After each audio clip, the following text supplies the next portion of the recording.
حضرت عبد المطلب رضی اللہ عنہ، حضرت عبد المطلب اور آب زمزم کی جو تلاش کا واقعہ ہے وہ تلاش کا واقعہ ہے۔ حضرت عبد المطلب ایک مرتبہ خانہ کعبہ میں حتیم کے حصے میں سو رہے تھے۔ ایک فرشتہ ان کے خواب میں آیا اور فرشتے نے کہا احفر برہ، برہ کو کھودو۔ حضرت عبد المطلب نے سوال کیا وما برہ، وہ چلا گیا، پھر فرشتہ چلا گیا، یہیں پر خواب مکمل ہو گیا۔ پھر دوسرے دن وہیں پر سو رہے تھے، پھر خواب آیا، پھر فرمایا احفر المظنونہ، مظنونہ کو کھودو۔ پھر حضرت عبد المطلب نے سوال کیا وما المظنونہ، مظنونہ کیا ہے؟ تو پھر وہ فرشتہ چلا گیا۔ پھر فرشتہ چلا جانے کے بعد پھر دوسرے دن یہی ہوا، تیسرے دن یہی ہوا، پھر فرشتے نے کہا احفر زمزم، زمزم کو کھودو۔ پھر انہوں نے پوچھا وما زمزم، زمزم کیا ہوتا ہے؟ تو پھر وہ کہا کہ زمزم وہ پانی ہے جو حضرت اسماعیل کا معجزہ ہے، زمزم وہ پانی ہے جو ایک مرتبہ اگر شروع ہو گیا تو پھر اس کے بعد ختم نہیں ہوگا۔ یہاں سے اللہ رب العزت نے حضرت عبد المطلب کے ذریعے اس کی کھدائی کی۔ کھدائی کے دوران اس وقت کے لوگوں نے مخالفت کی کہ تم نہیں کھود سکتے، تم یہاں پہ نہیں کر سکتے، اور یہاں پہ عرب کی بنجر زمین میں پانی کا چشمہ نمودار ہونا ممکن نہیں ہے، تم خواہ کی محنت کر رہے ہو۔ لیکن انہوں نے یہ سمجھا کہ بار بار خواب میں یہ بات آنا یہ واقعے کی صحیح ہونے کی علامت ہے، اس لیے میں مخالفت کی پرواہ نہیں کروں گا، میں اپنا کام کروں گا۔ چنانچہ انہوں نے اپنے بیٹے حارث کو وہاں اپنے ساتھ لیا اور ساتھ لے کر کھدائی کرنے لگی، اور ایک تھوڑا سا کھدائی کرنے کے بعد وہاں پر آب زمزم کا چشمہ نکل آیا، اور پھر وہاں سے اور انہوں نے قریب اس کے حوض بنا لیے، اور جو کوئی بھی حجاج کرام آتے وہ ان کو پیش کرتے۔ اب یہ کھدائی کے دوران حضرت عبد المطلب کو بڑی تکلیف ہوئی۔ ایک ہی بیٹے حضرت حارث اس وقت موجود تھے، انہوں نے ان کا ساتھ دیا تھا اور پورا عرب ان کا ساتھ میں نہیں تھا۔ انہوں نے کہا کہ اگر آپ 10 بیٹے اگر عطا کریں گے تو آپ کے لیے میں ایک بیٹے کی قربانی دوں گا، آپ کے لیے میں ایک بیٹے کی قربانی دوں گا۔ یہاں حضرت عبد المطلب نے نظر مانی۔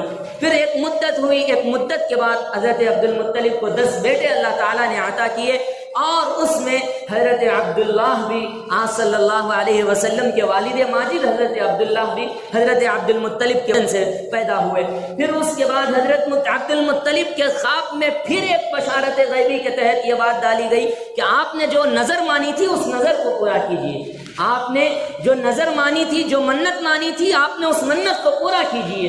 تو اس وقت حضرت عبد المطلب اپنے 10 بیٹوں کو بلاتے ہیں، ان سے مشورہ کرتے ہیں کیا کرنا ہے۔ تو بیٹے کہتے ہیں ابا جان ہم آپ کے حکم سے راضی ہیں، آپ جو فیصلہ کرتے ہیں ہم اس کے لیے تیار ہیں، آپ قرآن اندازی کیجیے، قرآن اندازی کر کے جس کا نام آئے آپ اس کو ذبح کر دیجیے، آپ اس کو اللہ کی راہ میں قربان کر دیجیے۔